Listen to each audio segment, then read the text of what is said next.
الشيخ مقصود أحمد السلفي قال حدثنا عبد المنان النورفوري قال حدثنا محمد الجودلبي قال حدثنا عبد المنان وزيرابادي قال حدثنا نذير حسين الدهلوي قال حدثنا عبد الحق الدهلوي قال حدثنا الشيخ القاضي محمد بن علي الشوكاني قال حدثنا أحمد بن محمد قال حدثنا محمد الشريف قال حدثنا عبد الله بن سالم البصري قال حدثنا محمد بن أبي طاهر قال حدثنا محمد بن محمد الرملي قال حدثنا زكريا قال حدثنا شيخ الإسلام أحمد بن حجر العسقلاني قال حدثنا التنوخي قال حدثنا أحمد بن أبي طالب قال حدثنا الحسين بن مبارك الزبيدي قال حدثنا محمد بن عبد الرحمن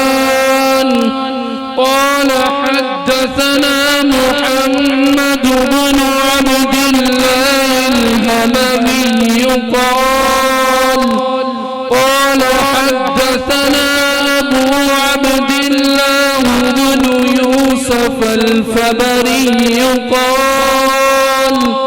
قال حدثنا أمير المؤمنين في الحديث أبو عبد الله محمد بن إسماعيل البخاري.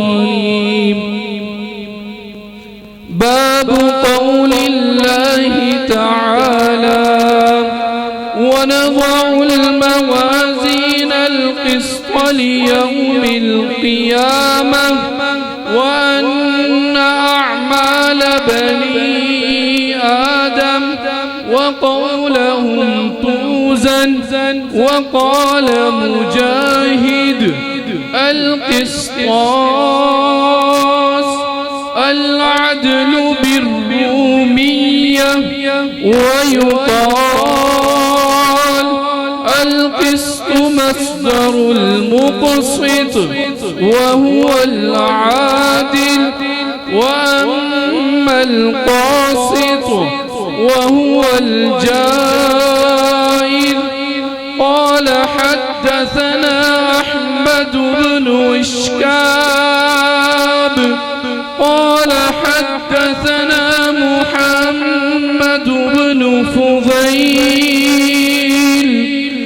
عن عمارة بن قعقاع عن أبي ذرة عن أبي هريرة رضي الله تعالى عنه قال قال النبي صلى الله عليه وسلم كلمتان حبيبتان إلى الرحمن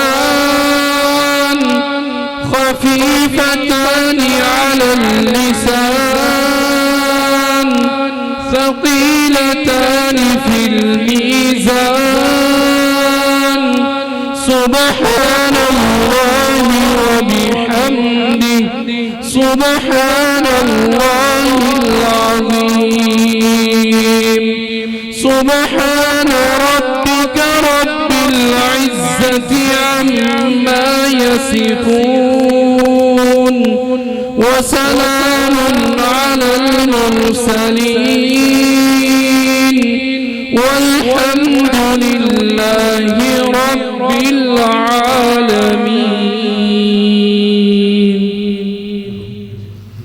ونعوذ بالله من شرور أنفسنا ومن سيئات أعمالنا من يهده الله فلا مضل له ومن يضلله فلا هادي له وأشهد أن لا إله إلا الله وحده لا شريك له وأشهد أن محمدا عبده ورسوله.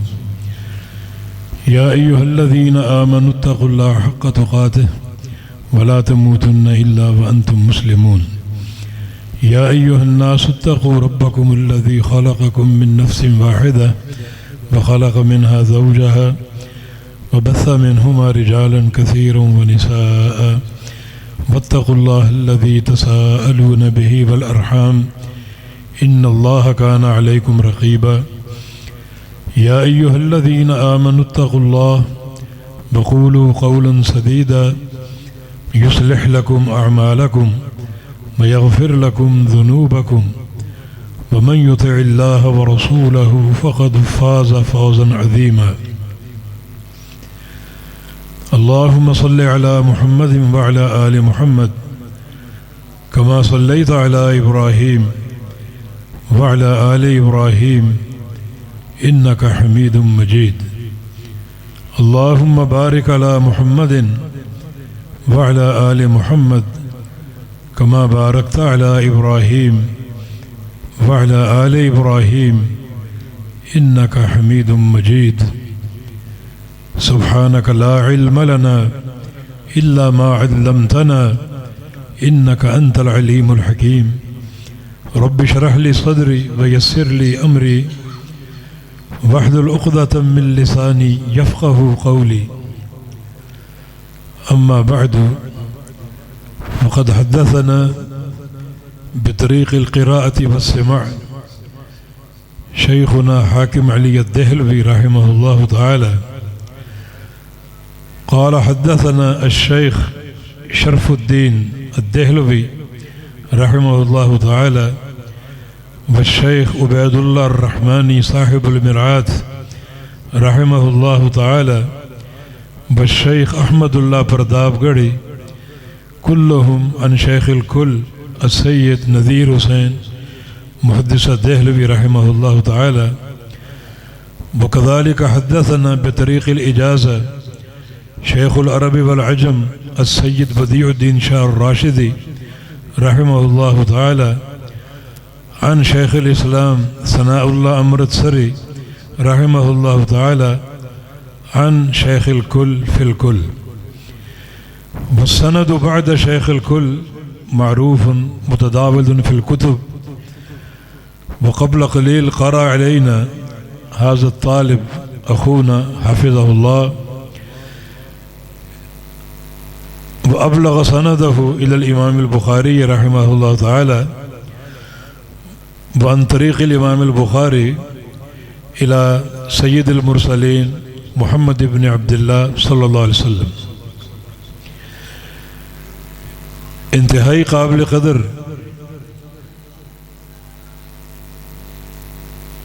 عزت مآب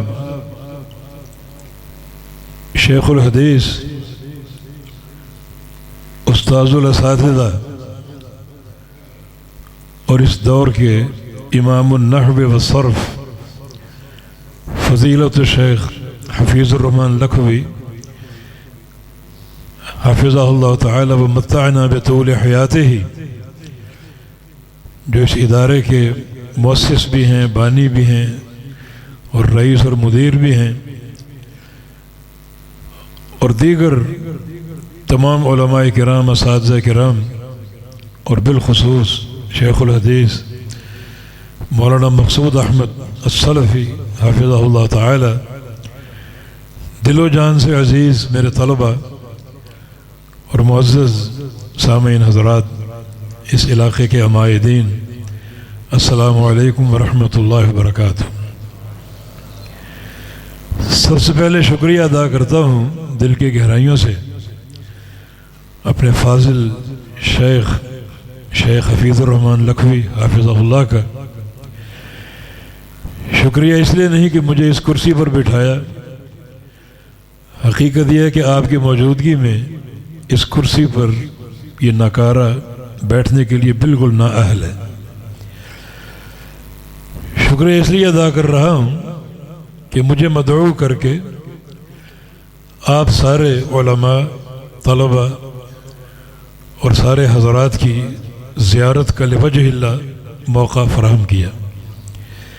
میرے نزدیک پروگراموں میں کچھ ٹوٹے پھوٹے الفاظ تو بیان ہو ہی جاتے ہیں، لیکن ایک بہت بڑا مال غنیمت بلکہ مال فے اپنے عزیز جماعتی احباب کی زیارت اللہ کی رضا کے لیے۔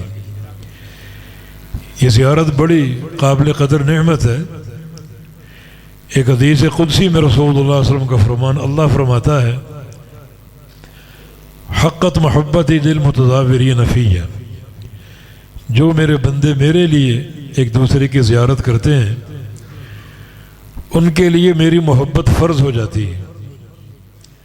للمتجالسین کے الفاظ بھی ہیں، جو میرے لیے مل بیٹھتے ہیں میرے دین کی خاطر، میری محبت ان کے لیے فرض ہو جاتی ہے۔ تو آج ہم یہاں مل بیٹھے ہیں، ایک دوسرے کو دیکھ رہے ہیں صرف اللہ کی رضا کے لیے، کوئی دنیا کا طمع نہیں، کوئی دنیا کی لالچ نہیں ہے اور نہ کوئی منفی نیت ہے۔ تو اللہ اس حدیث کے تناظر میں ہمارا یہ مل بیٹھنا قبول کر لے، اللہ ہمیں اپنی محبت کا اہل اور مستحق قرار دے دے، اور اس محبت کا جو صلہ قیامت کے دن مرتب ہوگا، سب سے پہلا صلہ اللہ ہم سب کو عطا فرما دے۔ جب سارے اولین و آخرین میدان محشر میں جمع ہوں گے تو اللہ کی طرف سے ندا آئے گی، این المتحابون بی، وہ لوگ کہاں ہیں جو میری خاطر دنیا میں محبت کیا کرتے تھے، میری خاطر ملتے جلتے تھے، زیارتیں کرتے، وہ کہاں ہیں؟ این المتحابون بجلالی۔ ان کے لیے دو اعزاز ہیں، لہم منابر من نور یغبطہم النبیون والصدیقون والشہداء، ان کے لیے میں نے نور کے ممبر بنا رکھے ہیں، ان پر بٹھاؤں گا انہیں اتنا قریب کہ اس قرب کو دیکھ کر انبیاء، صدیقین اور شہداء رشک کریں۔ طبیعت ساتھ نہیں دے رہی، اختصار سے کچھ باتیں عرض ہو جائیں۔ سب سے پہلے یہ کتاب التوحید کا آخری باب ہے، اور کتاب التوحید صحیح بخاری کا آخری چیپٹر ہے۔ امام بخاری رحمہ اللہ کی ذہانت اور فطانت، اور جو صحیح بخاری کی ترتیب آپ نے قائم رکھی ہے، بڑا اس میں علم ہے، بڑی اس میں فقاہت ہے، اور بہت ہی علمی خزانے ہیں، وہ تفصیل کا وقت نہیں۔ آخری چیپٹر کتاب التوحید ہے، اور کتاب التوحید کا موضوع اللہ تعالیٰ کے اسماء و صفات۔ توحید کی 3 قسمیں ہیں، توحید ربوبیت، توحید الوہیت اور توحید اسماء و صفات۔ کتاب التوحید کا موضوع نہ توحید ربوبیت ہے نہ توحید الوہیت ہے، بلکہ صرف توحید اسماء و صفات ہے، کیونکہ اس دور میں بڑے ملحدین نے توحید اسماء و صفات پر بڑے حملے کیے تھے، بڑا الہاد داخل کرنے کی کوشش کی تھی، اور پیچھے ساری یہودی سازش تھی کہ اللہ کی معرفت مسلمانوں کے دلوں سے نکالی جائے تاکہ یہ کمزور پڑ جائے۔ جب تک توحید کی قوت موجود ہے، اللہ تعالیٰ کی معرفت موجود ہے، اس وقت تک یہ طاقتور ہے، اور اللہ کی معرفت دل سے نکال دی جائے تو پھر یہ کمزور ہے۔ ان کی طاقت ہماری کمزوری ہے، اور ان کی کمزوری ہماری طاقت ہے۔ یہودی سازش تھی۔ اسماء و صفات کا جو سب سے بڑا منکر تھا جہم بن صفوان، وہ جعد بن درہم کا شاگرد تھا، اور شیخ الاسلام ابن تیمیہ رحمہ اللہ نے جعد بن درہم کی سند بیان کی ہے جو پہنچتی ہے لبید ابن عاصم تک، وہ یہودی کتا جس نے نبی علیہ السلام پر جادو کیا تھا۔ تو گویا ان کی سند کا منتہا جو ہے وہ یہودی اور یہودی سازش کہ اللہ تعالیٰ کی معرفت کو دلوں سے ختم کر دیا جائے۔ اللہ تعالیٰ کے بارے میں وہ کیا مانتے ہیں؟ صرف اللہ کی ذات، ایسی ذات جو صفات سے خالی ہو۔ ایک لطیفہ بہت بڑا، بھلا کوئی ذات صفات کے بغیر ہو سکتی؟ یہ ستون آپ اپنے سامنے دیکھ رہے ہیں، اس کو ایک ذات بنا لو، اس کی لمبائی، چوڑائی، اس کی گولائی، اس کا رنگ، یہ سب اس کی صفات ہے۔ تو بغیر صفات کے ذات کیسے کھڑی ہو سکتی، کیسے قائم ہو سکتی؟ بقول حماد بن زید کے جامعہ کی مثال ایسی ہے کہ ایک شخص کہے کہ میرے گھر میں کھجور کا درخت ہے، تو اس سے پوچھا جائے اس کی جڑیں کیسی ہیں، تو کہے کہ جڑیں تو نہیں ہیں اس کی۔ تو اس کے پتے کیسے ہیں؟ پتے بھی نہیں ہیں۔ پھل کیسا ہے؟ پھل بھی نہیں ہے۔ تو کیا تیرے گھر میں کیا چیز ہے؟ جو ایک درخت کی صفات وہ موجود نہیں ہے، تو ذات کیسے متصور ہو سکتی؟ تو بڑا ایک مذہب کا خیز ان کا یہ ایک مسلک ہے۔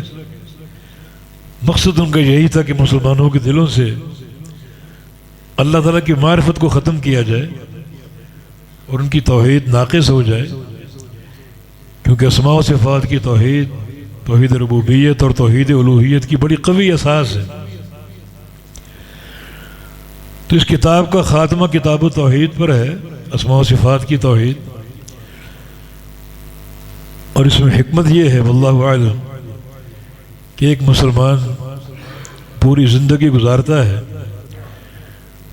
اور توحید ہر لحظے کی ضرورت ہے، بالخصوص اس کا خاتمہ عقیدہ توحید پر ہو اگر اپنی نجات چاہتا ہے۔ نبی علیہ السلام کی حدیث ہے من کان آخر کلامہ لا الہ الا اللہ دخل الجنہ، جس کو اللہ تعالیٰ موت سے قبل لا الہ الا اللہ پڑھنے کی توفیق دے دے وہ جنت میں داخل ہوگا،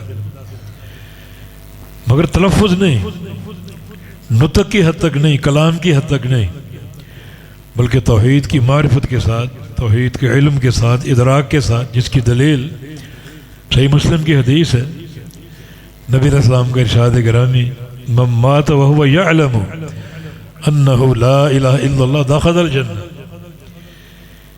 جس کی موت لا الہ الا اللہ کے علم پر آئے، خالی نطق نہیں، وہ جانتا ہو جو دو ارکان ہیں لا الہ کے، ایک رکن نفی اور ایک رکن اثبات۔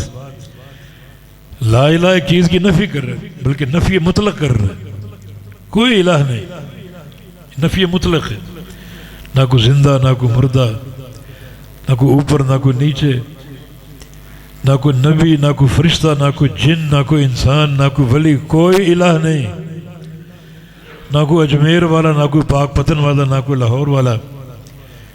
کسی مقام پر جو بڑے بڑے آستانے بنائے رکھے ہیں لوگوں نے، کوئی الہ نہیں، نفی مطلق ہے۔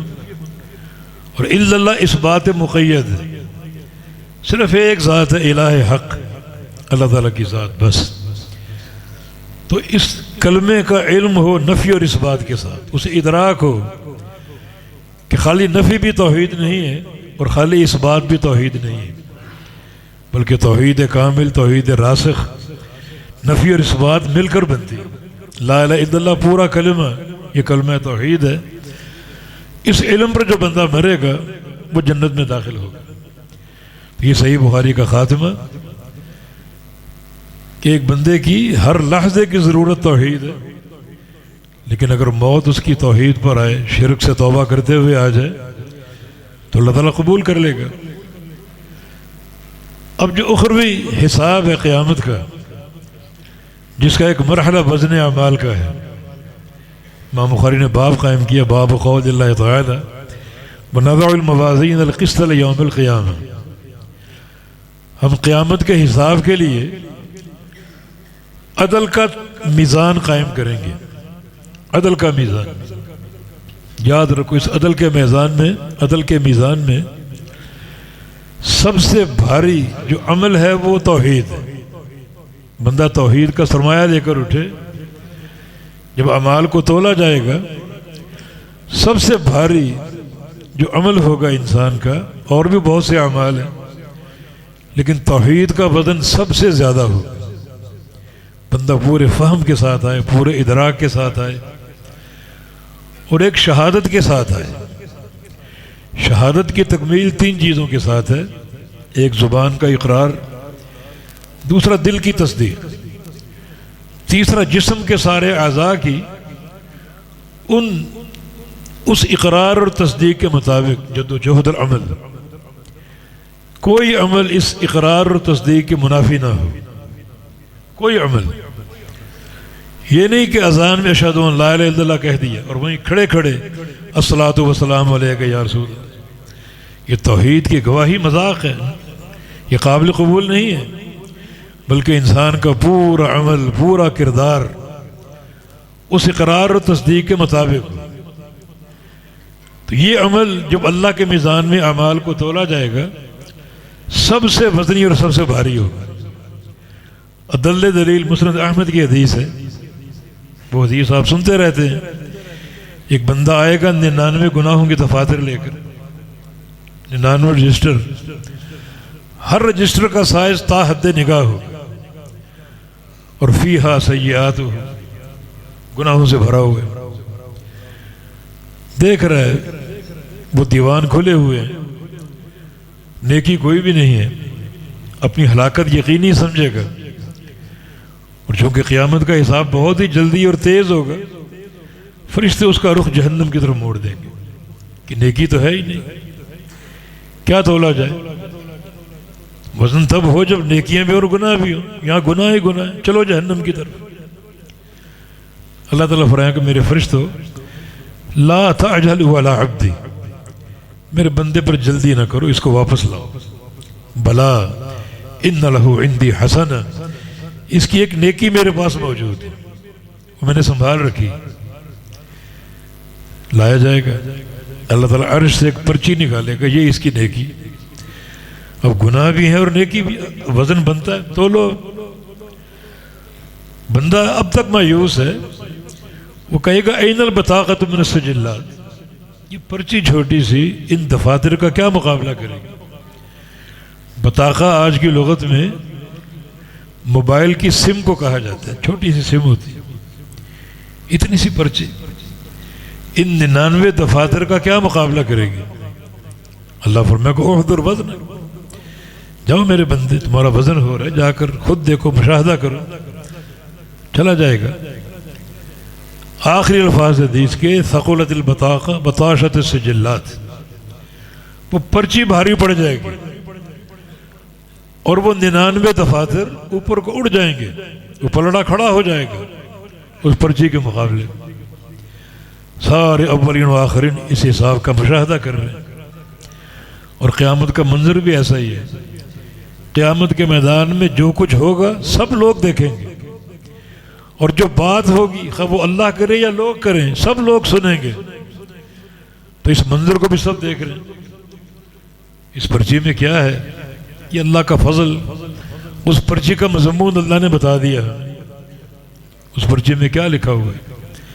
جو گناہوں کے 99 دفاتر پر چھا گئی اور غالب آ گئی، اشہد ان لا الہ الا اللہ واشہد ان محمد رسول اللہ، یہ دو گواہیاں، اللہ تعالیٰ کی توحید کی گواہی اور محمد مصطفیٰ علیہ السلام کی رسالت کی گواہی۔ تو دیکھیں اللہ کے میزان میں یہ عمل کتنا بھاری، 99 گناہوں کے دفاتر پر یہ پرچی غالب آ گئی۔ تو گواہی کی تیاری کرو۔ ہم نے عرض کیا کہ یہ دو گواہیاں جو ہیں، یہ زبان کے اقرار کے ساتھ، دل کی تصدیق کے ساتھ اور سارے اعضاء کے عمل کے ساتھ مکمل ہوتی ہیں۔ اس کے بغیر گواہی ناقص اور ناقابل قبول ہے۔ اور بہت سے شواہد موجود ہیں توحید کے وزن کے۔ مسند احمد کی حدیث ہے، بخن بخن لخمس ما اثقلہن فی المیزان، 5 چیزیں کیا کہنا ان کا، اللہ کے میزان میں کتنی بھاری ہوں گی وہ 5 چیزیں کیا ہیں؟ ان میں سے 4 کلمات توحید ہیں، سبحان اللہ والحمد للہ ولا الہ الا اللہ واللہ اکبر، کیا بھاری ہوں۔ اور 5ویں چیز یہ کہ ایک بندہ یا ایک خاتون، اس کا بچہ فوت ہو جائے بچپن میں اور وہ صبر کر لیں، اللہ اس صبر کی حفاظت کرے گا اور قیامت کے دن اپنے میزان میں اس صبر کو بھی تولے گا، بڑا وزن ہوگا ان کا۔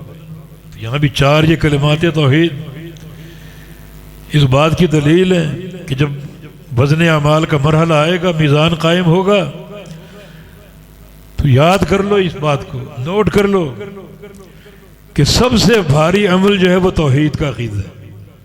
پوری توجہ دو فہم توحید پر، معرفت توحید اور ادراک توحید پر۔ کبھی علماء کا ساتھ نہ چھوڑو۔ یہ لا الہ الا اللہ کیا ہے، اس کا معنی کیا ہے، شرائط کیا ہیں، اس کے تقاضے کیا ہیں، یہ علم آپ کو علماء دیں گے۔ علماء کا اکرام و احترام کرو، ان سے محبت کرو، ان سے ملتے رہو، روزانہ ملو۔ بقول سفیان بن عیینہ رحمہ اللہ کے، لو کان الفقیہ علی راس جبل لکان هو الجماع، ایک عالم دین اگر پہاڑ کی چوٹی پر بیٹھا ہو تو وہ آپ کا مرجع ہے۔ روزانہ پہاڑ پر چڑھو اور اس سے مل کر رہو، دین سیکھو اس سے۔ ابن قیم فرماتے ہیں جس شہر میں بستی میں عالم دین نہ ہو، اس بستی کے لوگوں پر ہجرت کرنا فرض ہے، چھوڑ دو اس بستی کو۔ ایسے مقام کا تعین کرو، انتخاب کرو جہاں پر علماء موجود ہوں۔ تو یہ ہے کتاب التوحید، وزن اعمال میں سب سے بھاری نیکی اللہ تعالیٰ کی توحید کی۔ اور بھی بہت سے خصائل، خصلتان ہما اخف علی الظہر مدخل فی المیزان، شعب الایمان کی حدیث صحیح سند کے ساتھ۔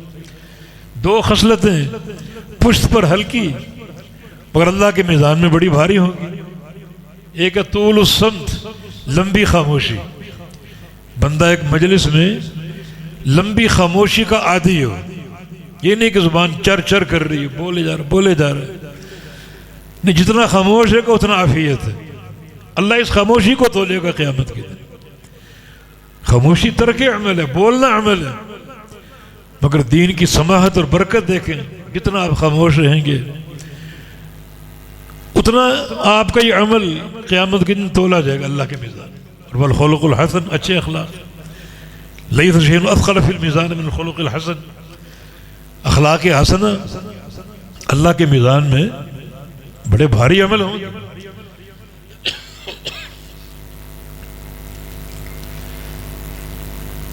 امام بخاری رحمہ اللہ نے جو آخری باب قائم کیا بنزل الموازین القسط لیوم القیامہ، قرآن کریم کی آیت پر، کتاب التوحید میں 60 کے قریب باب ہیں اور سارے ابواب قرآنی آیات پر۔ دراصل جن لوگوں سے پنجہ آزمائی کی ہے، اہل الرائے، متکلمین، معتزلہ، جہمیہ، روافض، وہ عقیدے میں خبر واحد کو حجت نہیں مانتے۔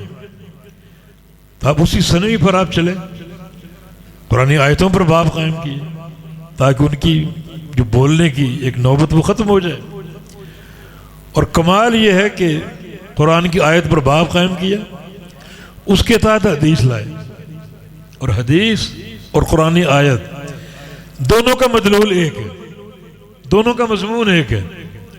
جو بات قرآن کہہ رہے وہی بات حدیث کہہ رہی، جو بات حدیث کہہ رہی وہ بات قرآن کہہ رہا، دونوں کا ایک ہی مطلب۔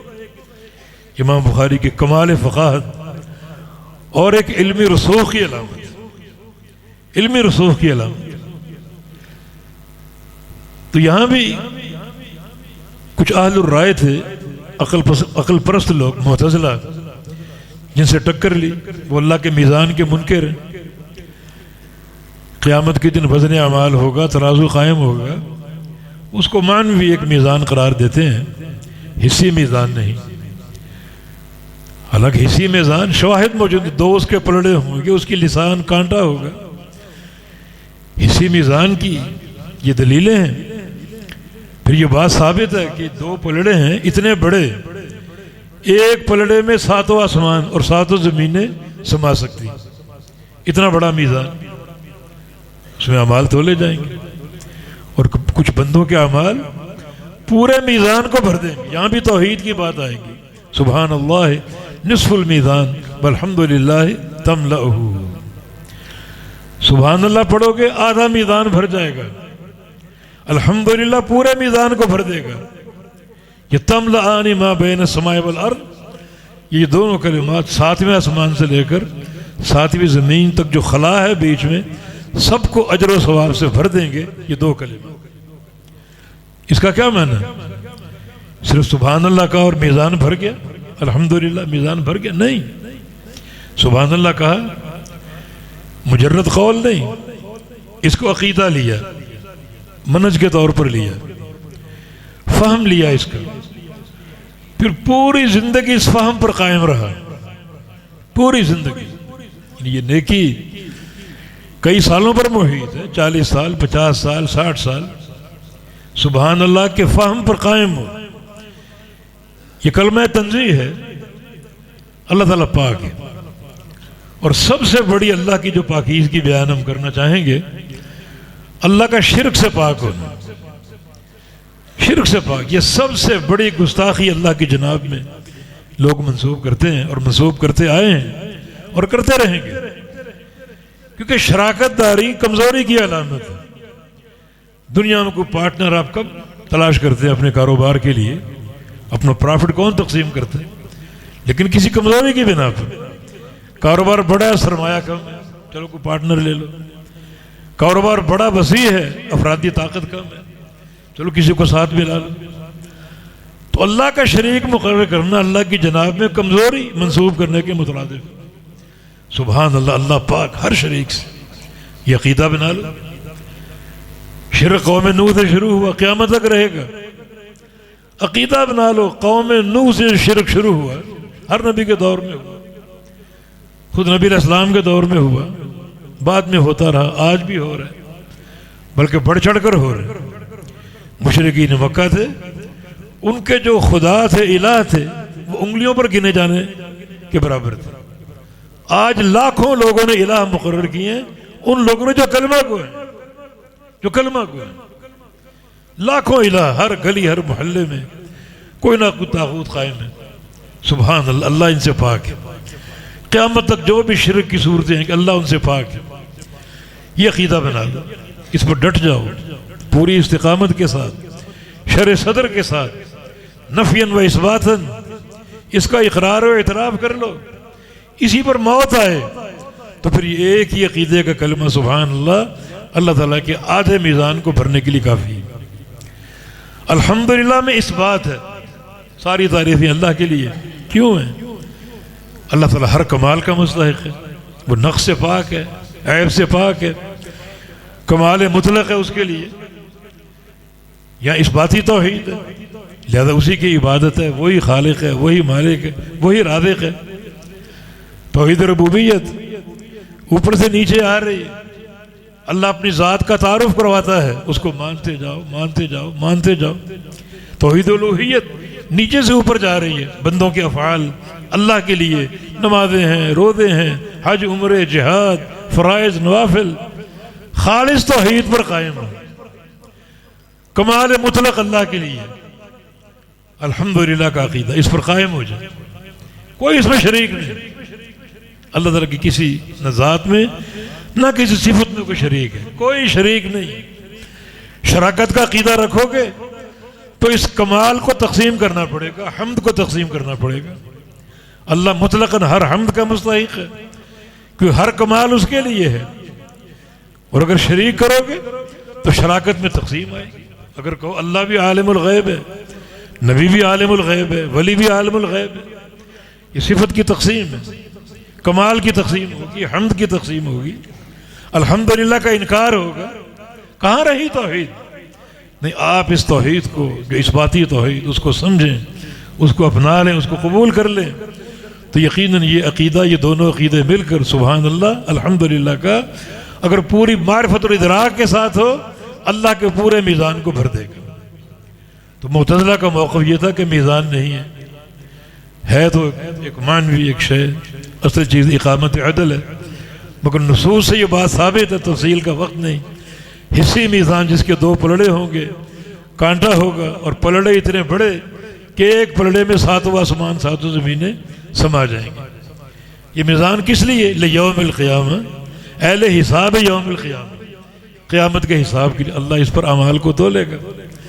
معتزلہ کی بیماری یہ کہ اعمال معنوی شے ہے، ان کا وزن نہیں ہو سکتا، اپنی ایک تقسیم ہے ان کی، دنیا میں موجود ہر چیز یا تو جوہر ہے یا عرض یا جسم۔ جوہر جو قائم بذات ہی ہو، جو سہارے کی محتاج نہ ہو، جسم عرض جو قائم بذات ہی نہ ہو، سہارے کی محتاج، اور جسم وہ سہارا ہے، عرض کو اٹھاتا ہے۔ تو وہ کہتے ہیں کہ اعمال عرض ہیں، اعراض ہیں، کیسے تولے جائیں؟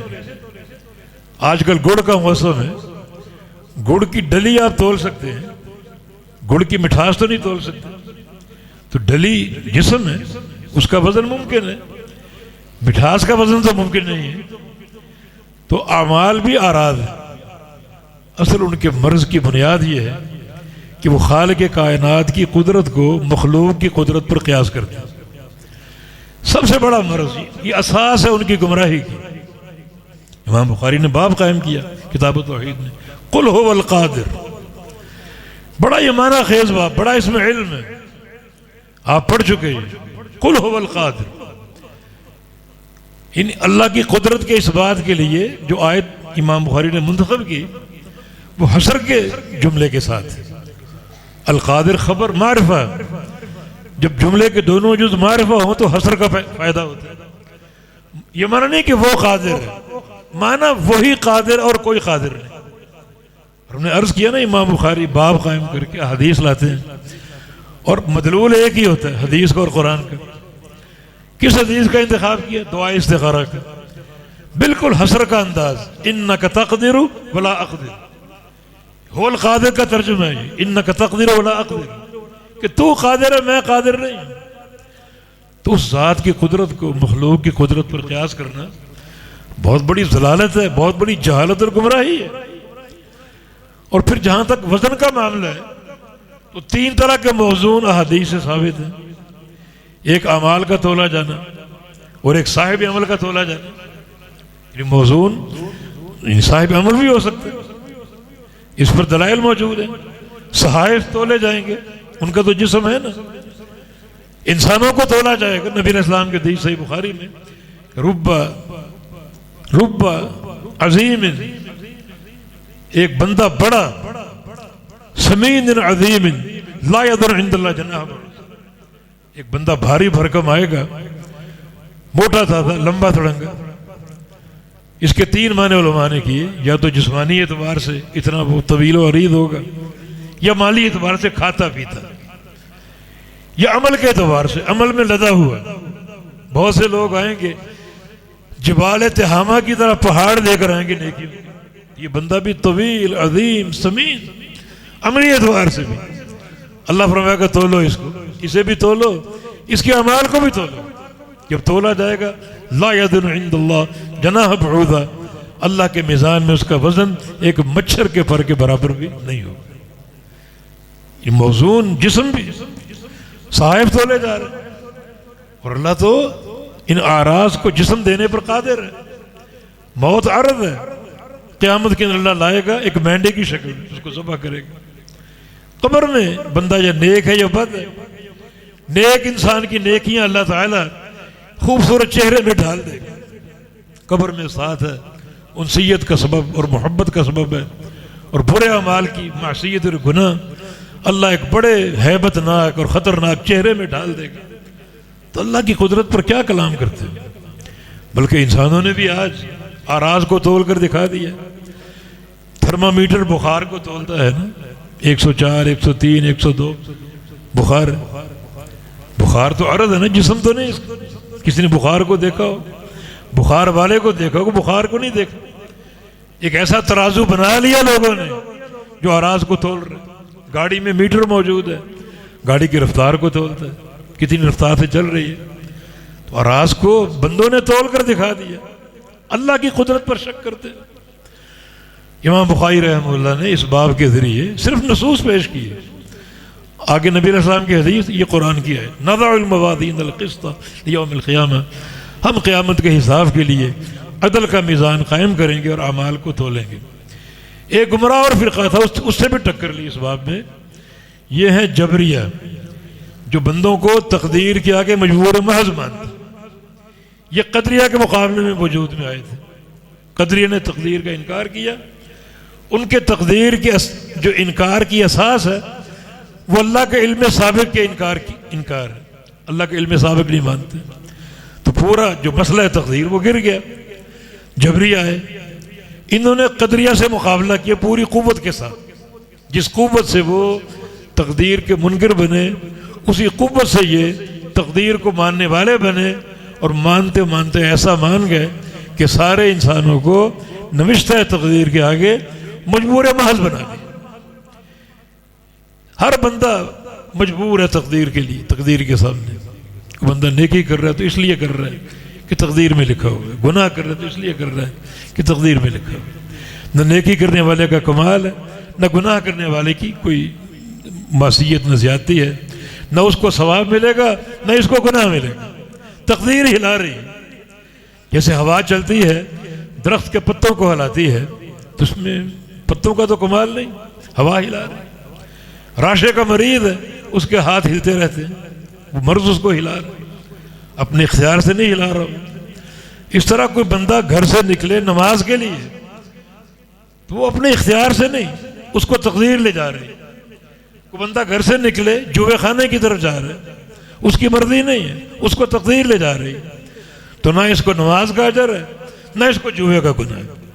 امام بخاری کا استدلال یہ ہے کہ پھر یہ وزن اعمال کیوں؟ وزن اعمال اخروی حساب کے لیے. اگر بندہ مجبور محض ہے، نہ نیکی کا صلہ ہے نہ گناہ کا عذاب ہے، تو اللہ اعمال کیوں تولے گا؟ حساب کا بڑا کرا مر رہا ہے. اعمال کیوں تولے گا؟ تاکہ جزا اور سزا مرتب ہو. اخروی حساب میں وزن اعمال کی بڑی حیثیت ہے. اعمال کی گنتی بھی ہوگی مگر گنتی کافی نہیں. حالانکہ نمازیں 5 فرض ہیں، روزے 30 فرض ہیں، گن لیا جائے. زکوٰۃ 2.5% فرض ہے، گن لیجیے. لیکن نہیں، اس کی نمازوں کو تولو، اس کے روزوں کو تولو، اس کی زکوٰۃ کو تولو. حج کو تولو، عمرے کو، جہاد کو، سارے اعمال کو تولو، میزان فیصلہ کرے گا کہ یہ بندہ کامیاب ہے یا نہیں۔ فرض خالی صرف عمل نہیں ہے، عمل کے ساتھ دو چیزیں اور بھی فرض ہیں۔ ایک ہے انما الاعمال بالنیات، سارے اعمال کی قبولیت نیت پر ہے، اخلاص پر۔ ضروری ہے کہ عمل اخلاص کے ساتھ ہو۔ دوسرا جو شرط ہے عمل کے لیے وہ نبی علیہ السلام کی اتباع، من عمل عملا لیس علیہ امرنا فہو رد، جو بندہ ایسا عمل کرے جس پر ہمارا ٹھپا نہ ہو وہ مردود ہے۔ یہ دو شرطیں عمل کے لیے، خالی اعمال کی گنتی کافی نہیں بلکہ اس معیار کو چیک کیا جائے گا کہ بندے نے نیکی تو کی ہے مگر اخلاص کے ساتھ کی یا ریاکاری کے ساتھ کی۔ ریاکاری کے ساتھ کی ہو تو پہاڑ جیسے عمل ذرے بن کر بکھر جائیں گے، ہباء منصورا۔ اخلاص کے ساتھ ہو تو اللہ تعالیٰ ذرے کے برابر عمل کو بڑھا کر پہاڑ بنا سکتا ہے۔ ایک کھجور پہاڑ بن جائے گی، صحیح بخاری کی حدیث ہے، اور ایک بندہ تہامہ پہاڑی سلسلے کے مطابق عمل لے کر آ رہا ہے، اس کے آگے بھی نیکیوں کے پہاڑ ہیں، پیچھے بھی، دائیں بھی اور بائیں بھی، اور یجعلہ اللہ ہباء منثورا، اللہ ان سارے پہاڑ جیسے اعمال کو ہباء منصورا کر کے بکھیر دے گا، اڑا دے گا، ضائع کر دے گا۔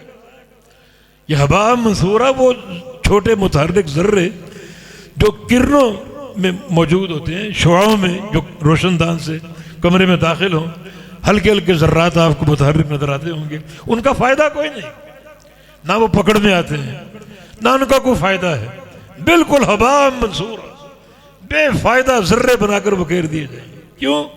بے اخلاص نہیں، یہ عمل میں پیغمبر علیہ السلام کی اتباع نہیں۔ اتباع کس کی ہے؟ اپنے اماموں کی، پیر کی، قوم برادری کی، اس کی پیروی۔ بلکہ نبی علیہ السلام کی حدیث آ جائے، قول امام کو مقدم کر لیا جاتا ہے، نبی علیہ السلام کا فرمان آ جائے، باپ دادا کی باتوں کو مقدم کر لیا جاتا ہے، ان کا کیا حشر ہوگا قیامت کے۔ تو یہ میزان فیصلہ کرے گا اتنی نیکیں جو بندہ لے کر آیا ہے یہ قابل قبول ہے یا نہیں۔ میزان میں صلاحیت ہوگی اعمال کو تولنے کی، اور تولنا ان دو بنیادوں پر، اخلاص کے ساتھ تولنا اور پیغمبر علیہ السلام کے طریقے کی اتباع کے ساتھ تولنا، یہ صلاحیت ہوگی۔ اللہ تعالیٰ یہ صلاحیت میزان میں ڈالے گا تو جو عمل اخلاص کے ساتھ ہوگا اس کا وزن ہوگا۔ اخلاص موجود ہے، اتباع نہیں، وہ عمل مسترد ہے۔ یہ اتباع موجود ہے، اخلاص نہیں، وہ عمل مردود ہے۔ مقبول کب ہوگا، قابل وزن کب ہوگا؟ عمل میں دونوں باتیں اکٹھی ہوں، اخلاص ہو، ریاکاری نہ ہو، اور پیغمبر علیہ السلام کی اتباع ہو، کسی اور کی نہ پیروی ہو، نہ بدعت ہو، نہ کسی اور کا قانون ہو، نہ کسی اور کی شریعت ہو، صرف شریعت مصطفیٰ علیہ السلام اور پیغمبر علیہ السلام کی خالص اتباع، یہ میزان کا فیصلہ۔ تو نضع الموازین القسط لیوم القیامہ، ہم قیامت کے حساب کے لیے یہ عدل کا میزان قائم کریں گے اور تمہارے اعمال کو تولیں گے۔ تو کامیابی یہاں پر ان دو شرائط کے ساتھ، اخلاص کی حفاظت کے ساتھ اور پیغمبر علیہ السلام کے طریقے اور آپ کی سنت کی مطابقت کے ساتھ، دونوں کو ہونا ضروری ہے۔ ایک ہے ایک نہیں ہے، وہ عمل بالکل بے فائدہ اور بیکار ہیں، نہ ان کا کوئی وزن اور نہ وہ قابل قبول ہوں گے۔ دونوں چیزیں جمع ہو، موجود ہوں تو اس بندے کی نیکیاں قابل قبول ہوں گی، بلکہ ایسا ان کا وزن بنے گا کہ بندے کے تصورات سے ہٹ کر، کیونکہ پھر اللہ کا ایک عدل اور ایک اس کا فضل ہے۔ اگر اخلاص موجود ہے، سنت کی اتباع موجود ہے، پھر اللہ کے فضل کے تقاضے سامنے آ جائیں گے۔ ابھی آپ نے سنا بھاری بھرکم شخص تولا جا رہا ہے، اعمال سمیت مچھر کے پر کے برابر نہیں وزن اس کا، اور ایک نبی علیہ السلام کا صحابی عبداللہ بن مسعود، دبلے پتلے لاغر نحیف، پتلی پتلی ٹانگیں اور پنڈلیاں، ایک دن صحابہ دیکھ کر ہنس پڑے، اس مذاق کو آپ بھانپ گئے، فرمایا کہ لہما اثقل فی المیزان من احد، یہ دو عبداللہ کی دو پنڈلیاں اللہ کے میزان میں قیامت کے دن رکھی جائیں گی اور ان کا وزن احد پہاڑ سے بھاری ہوگا، احد پہاڑ سے۔ یہ اللہ کا فضل آ گیا۔ بندہ اگر متبع سنت ہو، مخلص ہو، تو اس کے ذرے جیسے عمل پہاڑ بن جائیں گے، پہاڑ جیسے گناہ بخش دیے جائیں گے۔ ایک نیکی پرچی 99 دفاتر کے پرخچے اڑا دے گی قیامت کے دن، تو اس کا فضل آ گیا۔ لیکن بندہ دو بنیادیں پوری کر دے، ہر عمل میں اخلاص کا رنگ ہو اور پیغمبر علیہ السلام کی سنت کا نور ہو، تو ذرے کے برابر نیکی پہاڑ بن جائے گی، پہاڑ کے برابر گناہ بخش دیے جائیں گے، اور بندے کا یہاں فیصلہ وزن اعمال میں بڑی کامیابی کی صورت میں ہوگا۔ آپ نے سن لیا کہ توحید کی قوت اور توحید کا وزن اس مقام پر بڑا انسان کے کام آئے گا۔ تو اللہ رب العزت ہمیں اپنے اس مرحلہ میزان کی تیاری کی توفیق عطا فرمائے۔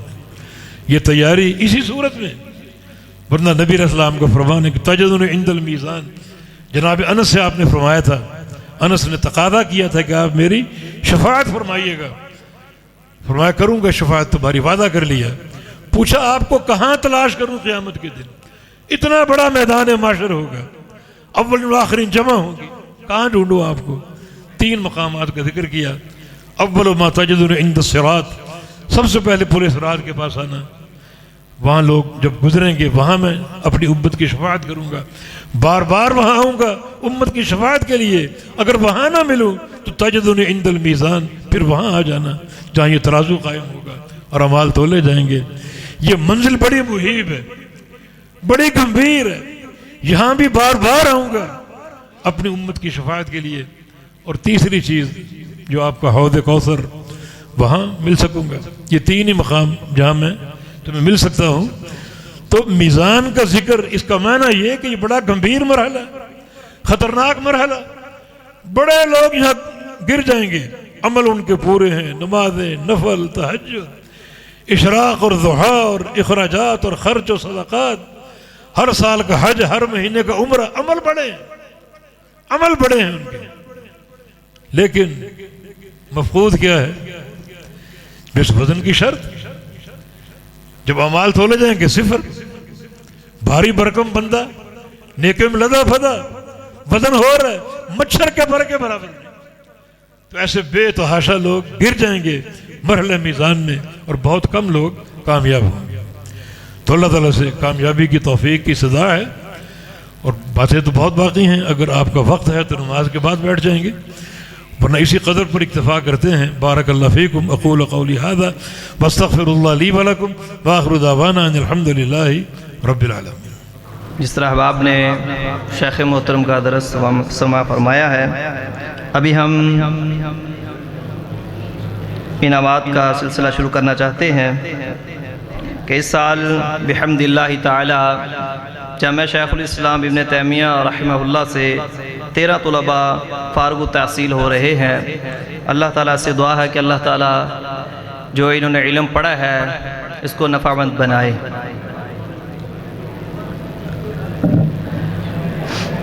تو مختلف اضلاع سے طلباء تشریف لائے ہیں، تو میں ان سے التماس کرتا ہوں وہ تشریف لیں اور شیخ محترم سے ان کے دست مبارک سے انعامات وصول فرمائیں۔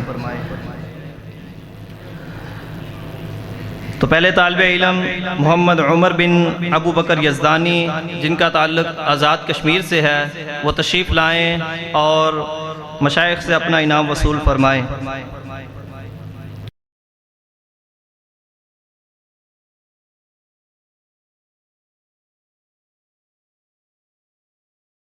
حافظ ابراہیم بن محمد اعظم میرپور آزاد کشمیر سے، وہ بھی تشریف لائیں۔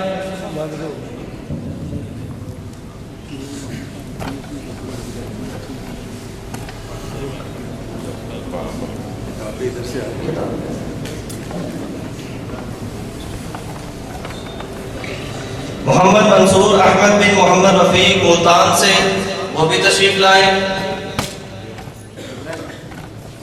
اسی طرح ڈاکٹر عبدالغفور عاشق حافظہ اللہ سے بھی ملتمس ہوں کہ وہ بھی تشریف لائیں۔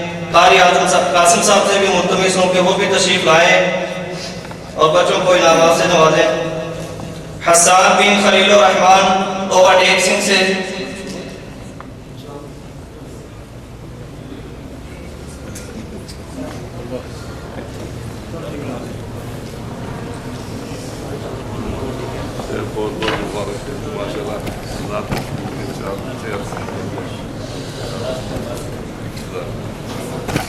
حافظ حسن بن زبیر آزاد کشمیر سے،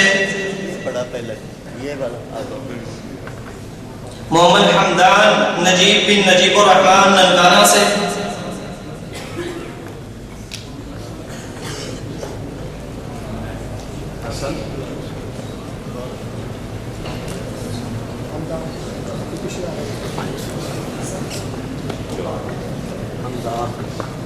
انس بن خلیل الرحمن کوبا ٹیکسنگ سے،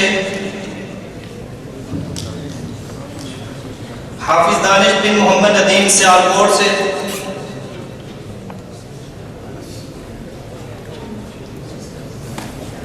شاہزیب شاہین بن یاسر گجرات سے،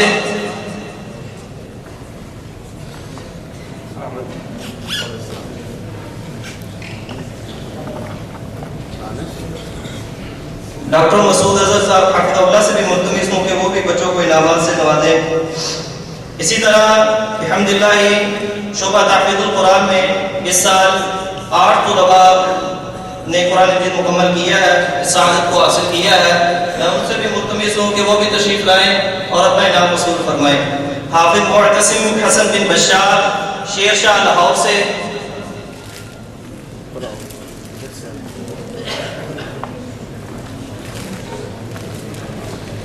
حافظ محمد دانش بن محمد اسلم سردار، حافظ عبد الرحمن بن محمد بشیر چونک لاہور سے، حافظ عطا اللہ بن حفیظ الرحمن، حافظ محمد بن ممتاز، حافظ امتیاز بن شبیر احمد مانگا منڈی سے، حافظ محمد ساجد بن میاں خان نانو ڈوگر لاہور سے، حافظ حیدر علی بن محمد سلیم سندر لاہور سے، حافظ عبد الرحمن بن محمد ریاض مانسیرا سے،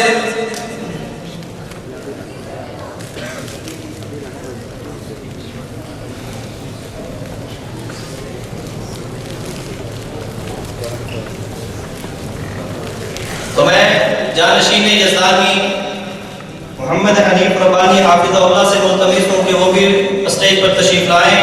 اس حدیث کے راوی محدث امت ابو ہریرہ رضی اللہ تعالیٰ عنہ ہیں، جن سے محبت انشاءاللہ مسلک اہل حدیث کے سینوں پر ایک تمغہ امتیاز ہے۔ ایک بار نبی علیہ السلام نے ان کو دیکھا اور یہ دعا کی، اللہم احب عبدک ھذا و امہ وَأَحْبِبْهُمَا إِلَىٰ عِبَادِكَ الْمُؤْمِنِينَ، اے اللہ اس بندے سے محبت کر، ابو ہریرہ سے، اور اس کی ماں سے محبت کر، اور ان دونوں کو اپنے مومن بندوں کا محبوب بنا دے۔ مانا ابو ہریرہ کی محبت ایک سند ہے ایمان کی، جس کے دل میں اس عظیم صحابی کی محبت ہے، اس کا ایمان سچا اور قابل قبول ہے انشاءاللہ۔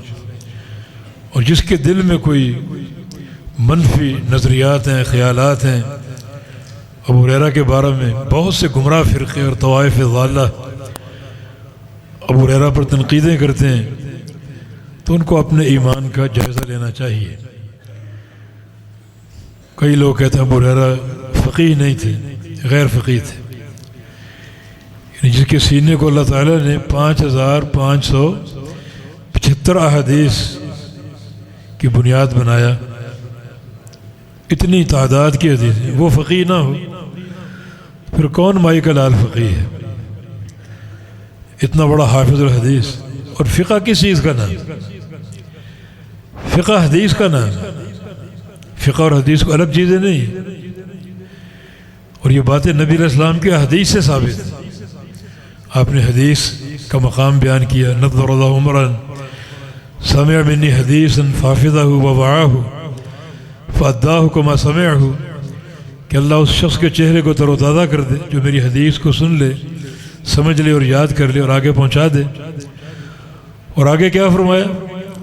رب حامل فقہ الی من هو افقہ منہ، پیچھے حدیث کا ذکر ہے اور آگے حامل فقہ کا، یعنی فقہ حدیث ایک ہی چیز ہے، جو حدیث کا حامل ہے، حدیث کو سنا، آگے پہنچایا، تو اس کو علمی فائدہ ہو سکتا ہے، ممکن ہے وہ افقہ تک پہنچا دے اور اس کی معلومات میں اضافہ ہو جائے، تو اس حدیث کے آپ مضمون پر غور کریں تو حدیث فقہ اور فقہ حدیث ہے. کون سی چیز ہے جو حدیث میں نہیں ہے؟ خطیب بغدادی رحمہ اللہ نے ان کی کتاب ہے الفقیہ والمتفقہ، بڑا علمی رسالہ، طلباء کو پڑھنا چاہیے. اس میں ایک چھوٹا سا قصہ لایا امام بکری رحمہ اللہ کا. وہ فرماتے ہیں کہ مجھے امام ابو حنیفہ رحمہ اللہ ملے اور ایک نصیحت کی. نصیحت کیا تھی؟ لو اشتغلت بالفقہ وترکت الحدیث لکان خیرا لک. اگر تم فقہ کے ساتھ مشغول ہو جاؤ، ساری توجہ فقہ کو دو اور حدیث کو چھوڑ دو تو یہ آپ کے لیے بہتر ہوگا. عجیب نصیحت ہے. حدیث کو چھوڑ دو اور فقہ سے اشتغال کرو، آپ کے لیے بہتر ہوگا. شاید مقصد یہ ہو کہ جو محدثین ہیں وہ حدیثوں کے لیے سفر کرتے ہیں، رحلات، کبھی بغداد اور کبھی خراسان اور کبھی دمشق اور کبھی مصر اور کبھی کسی اور علاقے میں، تو یہ وقت کا ضیاع. تو اس سے بہتر ہے آپ اپنے کمرے میں بیٹھیں، گھر میں بیٹھیں اور فقہ سے مشغول ہوں اور فقہی مسائل کا استخراج استنباط کریں، حدیث کو چھوڑ دیں. امام وکیع نے فرمایا الیس الحدیث یجمع الفقہ کلہ، کہ شیخ حدیث کے اندر ساری فقہ موجود نہیں، حدیث فقہ سے الگ ہے. امام حنیفہ نے جواب دیا کہ ہاں فرق ہے. پھر کہا تمہارا امتحان لیتا ہوں، میں ایک مسئلہ اٹھاتا ہوں، اس مسئلے کو حدیث سے حل کر کے دکھاؤ. وہ فقہ میں ملے گا، حدیث میں نہیں ملے گا. اچھا کون سا مسئلہ ہے؟ مسئلہ یہ کہ میاں بیوی میں بچے کی ولادت کے تعلق سے اختلاف ہو جائے، شوہر اس کا انکار کرے اور بیوی اس بات پر اصرار کرے کہ بچہ آپ ہی کا، آپ کے بستر پہ پیدا آپ ہی کا. دونوں میں اختلاف ہو گئے. اس کا تصفیہ، اس کا کیا حل ہے؟ وہ حدیث ہے. امام وکیع رحمہ اللہ چوٹی کے محدث، سند پڑھی، عبداللہ بن عباس تک پہنچائی، اور وہ حدیث کیا تھی؟ قضاء باللعان. اس صورتحال میں رسول اللہ صلی اللہ علیہ وسلم نے لعان کا فیصلہ فرمایا، قسموں کا فقہی مسئلہ آپ جانتے ہیں. تو حدیث نے مسئلہ حل کیا، حدیث میں فقہی مسئلہ موجود ہے. کہتے ہیں امام صاحب اس پر خاموش ہو گئے اور آئندہ جب بھی مجھے راستے میں دیکھتے تو راستہ تبدیل کر کے گزر جاتے. تو بتائیے کیا فرق ہے حدیث اور فقہ میں؟ تو اللہ رب العزت، ابو ہریرہ رضی اللہ عنہ کی بات ہو رہی ہے، اس امت کے ادیب محدث، اور لوگ کہتے غیر فقیہ تھے. فقہ کس چیز کا نام؟ اگر حدیث کو ہٹا دیں فقہ کیا باقی بچتی؟ ہاں اگر فقہ کا معنی یہ ہے کہ ہمارے امام صاحب اپنے علم کے زور سے لکڑی کے ستون کو سونے کا ثابت کرنے کی صلاحیت رکھتے تھے، اتنا ان میں ایک فقہی مادہ، اتنی غزارت علمیہ کہ ستون لکڑی کا ہے اور اس کو وہ سونے کا اپنے علم کے زور پر ثابت کرنے کی طاقت رکھتے ہیں. چلیں اگر ثابت ہو بھی جائے تو یہ صدق ہے یا کذب ہے، سچ ہے یا جھوٹ ہے؟ یہ کون سی فقہ ہے جس کے ساتھ جھوٹ پر؟ اگر یہ فقہ ہے تو ابو ہریرہ فقیہ نہیں تھے، اور اگر فقہ کتاب و سنت کے نور کا نام ہے تو ان سے بڑا فقیہ کون ہو سکتا؟ اگر فقہی مسائل یہ ہوں کہ دو چور چوری کرنے جائیں، ایک گھر میں کود جائے، ایک باہر کھڑا ہو جائے، جو گھر میں گیا اس نے سامان سمیٹا، جو نقدی اور سامان اس کو ملا سمیٹ کر اس نے گٹھڑی بنائی اور بنا کر باہر والے کو دے دی، وہ لے کر چلا گیا، بعد میں یہ بھی چلا گیا. سائل کا سوال یہ کہ حد کس پر قائم ہو؟ حد کس پر قائم؟ فقیہ کا جواب حد کسی پر قائم نہیں ہوگی. اور اس کی علت کیا بیان کی؟ کہ جو مکان میں داخل ہو اس نے چوری کی مگر وہ سامان لے کر نہیں گیا، اور جو سامان لے کر گیا اس نے چوری نہیں کی، تو کسی پر حد قائم نہیں ہوگی. اگر یہ فقہ ہے تو ابو ہریرہ فقیہ نہیں تھے. انہیں ایک منظم ڈاکہ پوری ایک پلاننگ کے ساتھ، اور آپ کہتے دونوں حد سے مستثنا ہیں. کیسے؟ کہ لوگوں کے مال محفوظ ہوں گے اگر یہ فقہ نافذ ہو جائے؟ تو باہر کیف اگر یہ فقہ ہے تو ابو ہریرہ فقیہ نہیں تھے، اور فقہ اگر کتاب و سنت کے نور کا نام ہے تو ابو ہریرہ اس امت کے بہت بڑے فقیہ، جن کے توسط سے ہمیں 5500 سے زائد حدیثیں ملی، ان میں عقیدہ، احکام، فقہ، فضائل، رغائب، ہر چیز تھی۔ وہ اس حدیث کے راوی ہیں، اور انشاءاللہ ان کی محبت ہم اہل الحدیث کے دلوں میں کوٹ کوٹ کے بھری ہوئی ہے۔ ہمارے دل میں ابو ہریرہ کے بارے میں کوئی غبار نہیں، کوئی میل نہیں۔ کتنے ہمارے مدارس جن کا نام مدرسہ ابی ہریرہ، جامعہ ابی ہریرہ، کتنے بچے جن کے نام ابو ہریرہ، کتنی مساجد جن کا نام ابو ہریرہ، اس محبت کی دلیل ہے۔ اور انشاءاللہ یہ محبت صدق ایمان کی نشانی ہے۔ یا اللہ اس بندے کو اور اس کی ماں کو اپنا محبوب بنا لے، اور سارے مومن بندوں کے دلوں میں اس کی محبت ڈال دے۔ تو جس دل میں ابو ہریرہ کی محبت ہے وہ مومن ہے، اور جس کے دل میں محبت نہیں وہ مومن نہیں ہے۔ المصدرف میں ایک چھوٹا سا قصہ ہے، ایک حنفی اور شافعی کا مناظرہ ہو رہا تھا۔ شافعی نے حدیث پیش کی، حنفی خاموش ہو گیا، اس کا جواب نہیں بن رہا۔ تو ڈوبتے کو تنکے کا سہارا۔ اس نے پوچھا اس کا راوی کون ہے؟ کہا راوی ابو ہریرہ ہے۔ وہ تو غیر فقیہ ہے، اس کی حدیث ہم پر حجت ہی نہیں، یہ آپ کی دلیل بیکار ہے، ہم اس کو نہیں مانیں گے۔ یہ باتیں کر رہے، اوپر سے ایک سانپ گرا چھت سے، اور اس کے پیچھے، اور وہ حنفی اس کو دیکھ کر گھبرا کے بھاگا۔ وہ آگے آگے، سانپ پیچھے پیچھے، اور شافعی دونوں کے پیچھے۔ وہ کہہ رہا توب اللہ، توب اللہ، توبہ کر لو، توبہ کر لو، توبہ کر لو۔ اس نے کہا اتوب اللہ، میں توبہ کرتا ہوں، آئندہ ابو ہریرہ کو غیر فقیہ نہیں کہوں گا۔ تب وہ سانپ غائب ہوا۔ یہ عظیم صحابی جن کی محبت انشاءاللہ ہمارے سچے ایمان کی نشانی ہے۔ تو حدیث کیا ہے؟ رسول اللہ صلی اللہ علیہ وسلم کا فرمان، کلمتان حبیبتان الی الرحمن خفیفتان علی اللسان ثقیلتان فی المیزان سبحان اللہ وبحمدہ سبحان اللہ العظیم۔ دو جملے رحمان کو محبوب ہیں۔ امام بخاری کی فقاہت یہاں بھی اس کا اقرار کرنا پڑے گا، کیونکہ کتاب التوحید اسماء و صفات کا باب ہے۔ جس حدیث پر اس کتاب کا خاتمہ کیا، اس حدیث میں اللہ تعالیٰ کی 3 صفات کا ذکر ہے۔ ہمارا ان پر ایمان، ہم اہل الحدیث کا۔ کلمتان میں صفت کلام ہے، اللہ کا کلام حق ہے۔ ادھر محبوب حبیبتان میں صفت محبت، ادھر الرحمن میں رحمان اللہ کا نام، اور اس کے اندر اللہ کی صفت رحمت، یعنی 3 صفات کا اس بات، صفت رحمت کا، اور صفت جو ہے وہ کلام کا، اور صفت محبت کا۔ ہم ان تینوں صفات کو مانتے ہیں، اہل الحدیث کا عقیدہ بالکل جو صحابہ کرام والا۔ ساری صفات حق ہیں، کتاب و سنت میں بیان ہے، ہمارا ان پر ایمان ہے، معنی ان کا معلوم ہے، کیفیت معلوم نہیں، وہ اللہ کے سپرد ہے، وہ اللہ کے سپرد ہے۔ کہ اللہ کی رحمت اور اس کی محبت اور اس کا کلام ہم جیسے نہیں، کیونکہ لیس کمثلہ شیء۔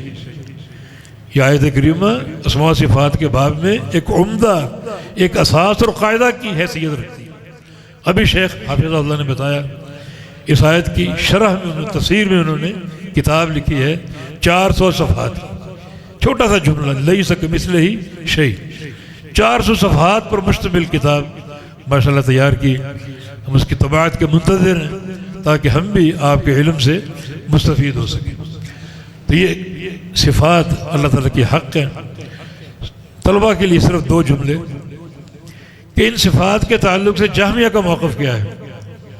جہمیہ نہ اللہ کی محبت کو مانتے ہیں، نہ رحمان کو مانتے ہیں، نہ کلام کو مانتے ہیں، لفظاً و معنیٰ۔ معتزلہ الفاظ کی حد تک مانتے ہیں لیکن الفاظ کو معنی سے خالی قرار دیتے ہیں۔ مشبہہ مانتے ہیں لیکن تشبیہ کے ساتھ، اور باقیرہ متاولی، اشاعرہ ماتریدیہ بعض صفات کو بغیر تعویل کے مانتے ہیں، باقی ساری صفات کو انہوں نے تعویل کے شکنجے میں کسا ہوا، من مانی کی تعویل، من مانی کا فہم۔ بقول ابن قیم رحمہ اللہ کے معنی یہ کہ تمہاری تعبیر اللہ اور اس کے رسول کی تعبیر سے بہتر ہے، تم بڑے مخلص ہو، تمہارے دلوں میں زیادہ خیر خواہی ہے اللہ اور اس کے رسول سے بڑھ کر، کہ اس کی تعبیر جو ہے وہ کامیاب نہیں، جو تم نے تعبیر کی وہ کامیاب ہے۔ من مانی کی تعبیر ہے۔ امام بغوی رحمہ اللہ کا قول ہے کہ ایک متعول جو ہے وہ تعویل کی آڑ میں اسماء و صفات کا انکار کرتا ہے، تعویل کی آڑ میں جو تعویل کرتا ہے وہ ہے ہی نہیں، تو اسماء و صفات کا انکار کرتا ہے۔ یہ بوتل پڑی ہوئی ہے، اس میں پانی ہے، پلاسٹک کی ہے، آپ کہیں کہ میں اس کو مانتا ہوں مگر یہ بوتل شیشے کی ہے، شیشے کی تو نہیں ہے، جو اس کا اصل وہ آپ نے ختم کر دیا، تو بوتل کا انکار ہوا نا، پلاسٹک کی ہے، شیشے کی نہیں۔ صفات کو آپ ماننے کا دعویٰ کرتے ہیں مگر فہم اور تعویل اپنی مرضی کی۔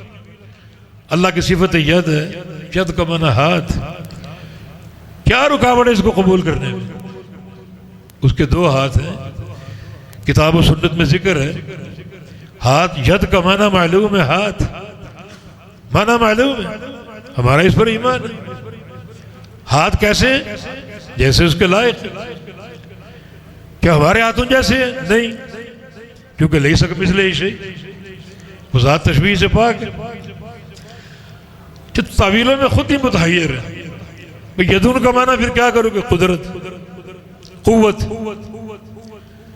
معنی کیوں کیا؟ کیونکہ ید میں تشبیہ کا محظور ہے، تو محظور تو قوت میں بھی ہے، کہ مخلوق میں قوت نہیں ہے۔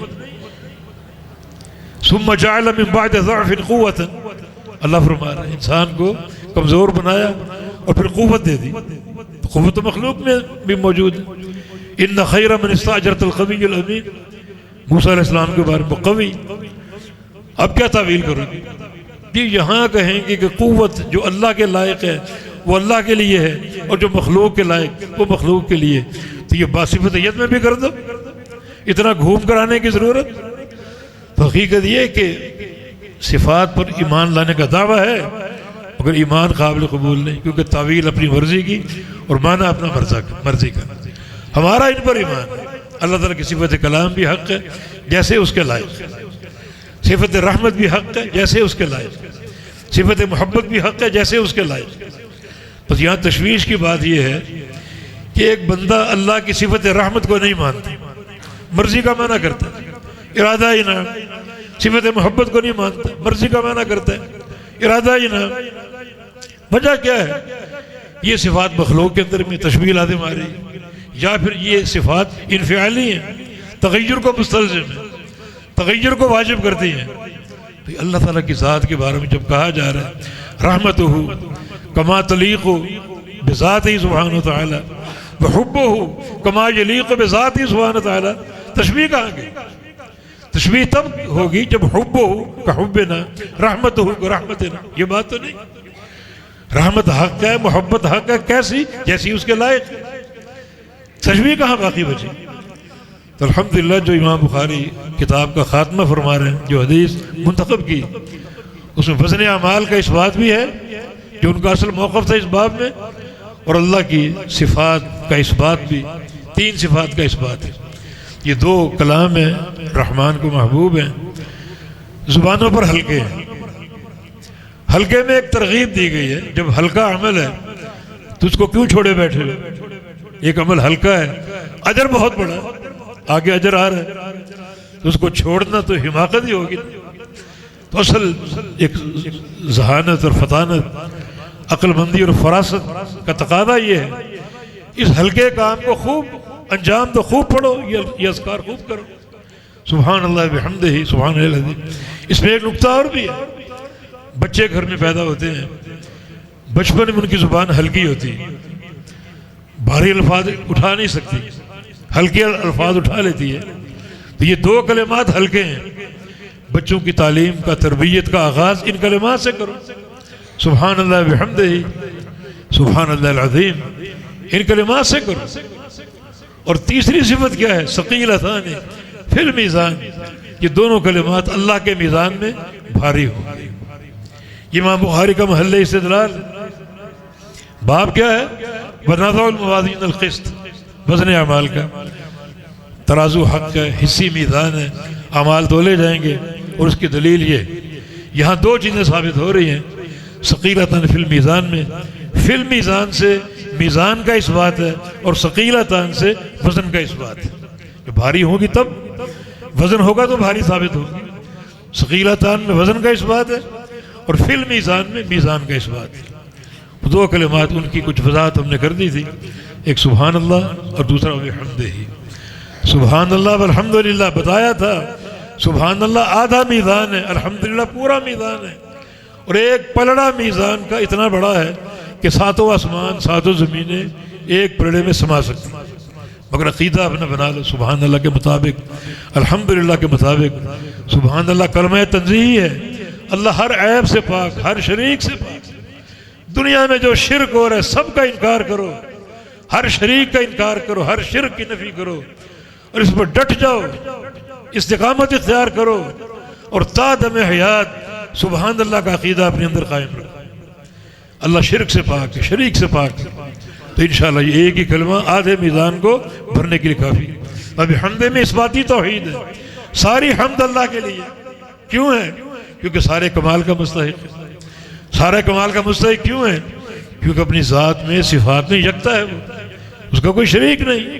رحمان ہونے میں ایک ہے، رحیم ہونے میں اکیلا ہے، حی و قیوم ہونے میں اکیلا، سمیع و بصیر ہونے میں اکیلا.